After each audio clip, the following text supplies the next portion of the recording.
आज मैं आप सभी के साथ समांथा और मैक्स के एक केस का जिक्र करने जा रही हूँ जो कि समानुभूति पर बेस्ड है। समानुभूति एक ऐसा एहसास जो हमें ये फील कराए, हमें ये स्पष्ट हो कि हकीकत में हम सब एक हैं। अब ये बात बड़ी फिलोसफिकल लगती है जब हम ये कहते हैं कि हम सब एक हैं, क्योंकि ये एक ऐसा सेंटेंस है जो कितने ही गुरुओं के मुंह से, कितने ही धार्मिक संस्थानों में हमने अक्सर सुना होगा। अब इस सेंटेंस की कोई वैल्यू नहीं रह गई है हमारे लिए, क्योंकि अब ये सिर्फ एक कहने भर का वाक्य रह गया है कि हम सब एक हैं, एक ही परमात्मा की संतान हैं। हकीकत ये नहीं है। हकीकत ये है कि हम सिर्फ खुद और अपने परिजन, बस इससे बाहर कभी नहीं निकलते। किसी दूसरे की चप्पल में अपना पाँव डाल के देखना, किसी और की जगह पर खुद को देखना, ये तो हम कभी नहीं करते हैं। समांथा और मैक्स का ये केस हमें इस चीज़ को बहुत सही तरीके से स्पष्ट करेगा कि क्यों ये चीज़ ज़रूरी है और किस तरीके से ये चीज़ हमारी लाइफ को ईजी बनाती है। अब यहाँ पे आ जाइए कि इस बात को समझ के और जी के हम अपनी ही लाइफ को ईजी बना रहे हैं। जब हम इस चीज़ को समझ जाएंगे कि हम सब एक ही ईश्वर की संतान हैं, तो इससे किसी और को नहीं, खुद आपके मन को ही एक शांति और बहुत सारी बातें जो आपको उलझी हुई लगती हैं उनमें सुलझन महसूस होगी।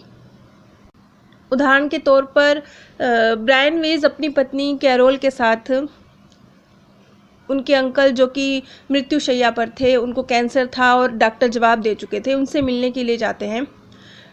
कैरोल तो अपने आप को अपने अंकल के साथ अटैच महसूस कर रही थी क्योंकि उनका एक भावनात्मक लगाव था उनके साथ, लेकिन ब्रायन वेज का कोई बहुत गहरा भावनात्मक लगाव उनके अंकल के साथ तो नहीं था। लेकिन फिर भी क्योंकि उन्होंने भी अपने पुत्र को खोया था, इस तरह की परिस्थितियों को उन्होंने भी देखा था, तो वो जो अन्य लोग अंकल के आसपास थे, उनके बच्चे थे, उनकी बहुएं थीं, कैरोल थी, इन सब के दुख को वो समझ पा रहे थे कि एक प्रियजन जब जाता है तो स्थिति मन की कैसी होती है। तो वो कहते हैं कि यहाँ मैं समानुभूति महसूस कर रहा था। समानुभूति मीन्स कि मैं उनकी स्थिति पर खुद को रख के देख सकता था, क्योंकि मैंने भी अपना बच्चा खोया था, तो मुझे पता है कि प्रियजन का जाना क्या होता है। और इस चीज़ का आप क्या देख रहे हैं, क्या महसूस करें, बड़ा इम्पैक्ट होता है। जैसे कि उन्हीं दिनों में ब्रायन वेज बताते हैं कि ईरान में भूकंप आया और लगभग 40,000 लोग थे मारे गए और कितने लोग घायल हुए, कितने लोग अपने परिवार से अलग हो गए, घर बार तबाह हो गए। इस भूकंप में बहुत नुकसान हुआ। टीवी पर बड़े खौफनाक मंजर दिखाए जा रहे थे, लोग मलबा हटा हटा के घायलों को बाहर निकाल रहे थे। जब ये सब कुछ ब्रायन वेज टीवी पर देख रहे थे तो उनके मन में एक समानुभूति उमड़ रही थी। हाँ, ये फीलिंग उतनी गहरी नहीं थी जितना कैरोल के अंकल को देख के उनके मन में पैदा हुई थी। ये उतनी गहरी फीलिंग नहीं थी, लेकिन फिर भी वो महसूस कर सकते थे कि जो कुछ भी इन लोगों के साथ हुआ है वो क्या है, वो दर्दनाक मंजर क्या है। और इसी तरीके से जो राहत कार्य में लगे हुए लोग थे, जो लोग इसमें सहायता करने के लिए डोनेट कर रहे थे, फिजिकली भी हेल्प कर रहे थे, उन सब के प्रति एक बहुत सम्मान का भाव, एक साथ ही एक खुशी का भाव कि ऐसे लोग भी हैं इस दुनिया में, उनके मन में पैदा हो रहा था। समानुभूति का मतलब है कि खुद को आप दूसरे के स्थान पर रखकर उसकी परिस्थितियाँ, उसकी क्या रिएक्शन है, उसकी सिचुएशन कैसी है, उसकी फीलिंग्स कैसी है, उसे आप खुद महसूस करते हैं। ऐसा करके आप किसी के दुख से दुखी हो सकते हैं, किसी के प्रेम में आनंदित हो सकते हैं, किसी की कामयाबी का जश्न मना सकते हैं। ये एक ऐसा गुण है, एक ऐसी क्वालिटी है जिसे अगर आप सही तरीके से अपने अंदर डेवलप कर लेते हैं और इसका सही जगह पर इस्तेमाल करते हैं और सही मात्रा में इस्तेमाल करते हैं, तो आप अपना भविष्य खूबसूरत बना सकते हैं। लेकिन तभी जब आप इसमें एक संतुलन क्रिएट करें। और ये एक बिल्कुल स्पष्ट बात है कि जिन लोगों में समानुभूति के क्वालिटी नदारद है, नहीं है, वो लोग कभी भी आध्यात्मिक उन्नति नहीं कर सकते। हमारी स्पिरिचुअल ग्रोथ बहुत तेज़ी से होती है जब हम सामने वाले की परिस्थिति में खुद को रख के उसकी क्या सोच है, क्या नज़रिया है, उसने क्यों ये काम इसलिए किया है, इस बात को समझते हैं तो ना सिर्फ हमारी स्पिरिचुअल ग्रोथ होती है बल्कि जीवन भी बड़ा आसान हो जाता है। क्योंकि बहुत सारी, जैसे मान लीजिए आपके किसी के साथ रिश्ते अच्छे नहीं हैं, अब क्यों अच्छे नहीं हैं, कोई वजह होगी। उस वजह को आप समझते हुए खुद को उस व्यक्ति के स्थान पे रख के जब ये सोचते हैं कि यदि मेरे साथ ये वजह होती, यदि मेरी परिस्थिति ऐसी होती तो मेरे अंदर कौन सी फीलिंग्स पैदा होती। जब आप इस नज़र से सोचेंगे तो बहुत हद तक आपकी जो मन में जो कड़वाहट होगी अपने रिश्तेदार के लिए वो कम होनी शुरू हो जाएगी। तो ये एक एग्जाम्पल है। इस तरह के जीवन में बहुत बहुत सारी परिस्थितियां हैं जहां पर अगर आपने इस समानुभूति के कॉन्सेप्ट को अप्लाई कर दिया, इस फीलिंग को जी कर देखा, तो बहुत सारी समस्याएं तो चुटकी बजा के हल होंगी। और उससे भी ग्रेट बात, जो गुस्सा और नफरत होता है ना हमारे मन में दूसरे के लिए कि उसने ऐसा किया, उसने ऐसा कहा, वो खत्म हो जाएगा। ये बहुत बड़ी बात है, ये छोटी बात नहीं है। क्योंकि नफरत और गुस्सा एक ऐसी चीज है जो देखने में तो ऐसे लगता है जैसे हम किसी और से कर रहे हैं, नफरत किसी और से कर रहे हैं, गुस्सा किसी और पे कर रहे हैं, लेकिन हकीकत उल्टी होती है। हकीकत ये होती है कि नफरत और गुस्सा खुद आपको डैमेज कर रहा है। किसी और जिसको आप कर रहे हैं उस पर तो पता नहीं असर है भी या नहीं है, आप पर जरूर है, क्योंकि क्रिएटर तो आप है ना।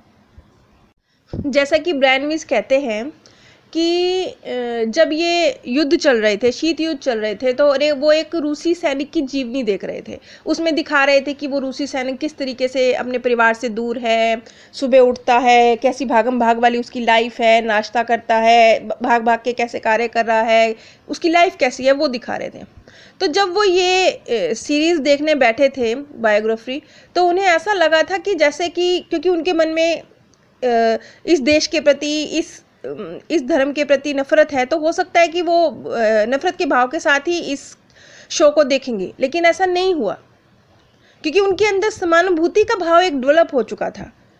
ऐसा नहीं हुआ, उनके मन में नफरत नहीं क्रिएट हुई, बल्कि उनके मन में कोई और भाव क्रिएट हुआ। उनके मन में ये भाव क्रिएट हुआ कि ये बेचारा सैनिक पॉलिटिशियनों के जाल का शिकार है, इस बेचारे का क्या व्यक्तिगत लाभ है, ये एक पॉलिटिकल गेम है जो अपने फ़ायदे के लिए हमारे पॉलिटिशियन कर रहे हैं, और उसमें ये सैनिक अनचाहा मोहरा बन रहा है। इसमें इसका क्या कसूर है, इससे क्यों नफरत की जा रही है, क्यों? क्योंकि अब ये चीज़ क्यों ब्रायन वीस के मन में पैदा हुई? उन्होंने कहा मेरे मन में तो उल्टा उसके लिए प्रेम पैदा होने लगा। मुझे लगने लगा कि इसकी भी तो एक फैमिली है, इसके भी तो बच्चे इसे याद करते होंगे, वैसे ही जैसे मेरी फैमिली है, वैसे ही जैसे मेरे बच्चे मेरे बिना नहीं रह पाते।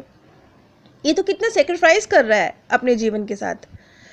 उन्होंने तब इस बात को महसूस किया। अपने दुश्मन के प्रति भी देखिए कैसी फीलिंग है। जब अपने दुश्मन के प्रति भी ये फीलिंग होगी तो समझिए कि नफरत कहाँ जाएगी, खत्म ही हो जाएगी। ऐसा ही ब्रायन वीस के साथ हुआ, और वो हैरान थे कि एक दुश्मन सेना के सैनिक को देख के कोई नफरत नहीं पैदा हो रही, उल्टा उस पर तरस आ रहा है कि किस पॉलिटिशियनों के जाल में फंसकर क्या क्या हो रहा है। आगे हम समांथा और मैक्स का केस देखेंगे और उससे ये समझेंगे कि ये समानुभूति कितनी ज़रूरी है, किस तरीके से पास्ट प्रेजेंट पे और प्रेजेंट फ्यूचर पे असर डाल रहा है। जब ये चीज़ मिसिंग होती है तो क्या क्या लाइफ से मिस हो जाता है, और जब ये चीज़ आती है तो क्या क्या लाइफ में आता है। अब ये जो छोटे छोटे हमने ये एग्जाम्पल लिए, तो इससे तो हम पहले यही समझ सकते हैं कि ये एक बहुत लाइफ में पॉजिटिविटी को घोल देने वाली चीज़ है। अगर इस क्वालिटी को हमने अपने अंदर डेवलप कर लिया तो फिर जब आप अखबार पढ़ेंगे या न्यूज़ चैनल देखेंगे तो आपके मन में उस तरह की फीलिंग्स पैदा नहीं होंगी जैसा कि अभी होती होंगी। तब जब हम समानुभूति की फीलिंग्स को अपने अंदर क्रिएट नहीं करते, तब जो टीवी देखने का, न्यूज़ देखने का नज़रिया है वो कुछ और है। और जब इस क्वालिटी को अपने अंदर हम डेवलप कर लेते हैं, उसके बाद जो टीवी और न्यूज़ देखने का नज़रिया है वो कुछ और है। नीचे डिस्क्रिप्शन बॉक्स में मैंने आप सभी के साथ अमेज़ॉन का लिंक शेयर किया है। अगर आप इस लिंक के माध्यम से कुछ भी परचेज़ करते हैं तो बिना कोई आर्थिक नुकसान उठाए, बिना एक भी पैसा एक्स्ट्रा खर्च किए आप इस ज्ञान के प्रसार में सहयोगी बन सकते हैं, इस कार्य को आगे बढ़ाने में सहयोग दे सकते हैं। आप सभी पे परमात्म सौंदर्य, प्रेम और आनंद सदैव बरसता रहे। आप सभी दिव्य परम धाम में स्थान प्राप्त करें।